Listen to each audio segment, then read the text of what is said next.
বাজার থেকে অনেকগুলো লাউ শাক নিয়ে আসছে। আজকে লাউ শাক রান্না করবো চিংড়ি মাছ দিয়ে। এগুলো কেটে ধুয়ে একদম রেডি করে নিয়েছি। আগে চিংড়ি মাছটা কষাবো, মানে হালকা একটু ভেজে নিব। ভেজে তারপরে সব মশলা দিয়ে দিব।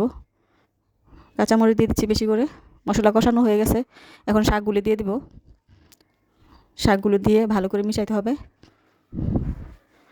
সাথে আমি কিছু আলু দিয়েছি। এখন মিশাবো, তারপর ঢেকে রেখে দিব। কষানো হয়ে গেছে, এখন আমি ঝোলের জন্য পানি দিয়ে দিব। চিংড়ি মাছ দিয়ে শাকটা বেশি ভালো লাগে, তো পানি দিয়ে দিলাম। শাক রান্না হয়ে গেছে, চিংড়ি মাছ দিয়ে লাউ শাক।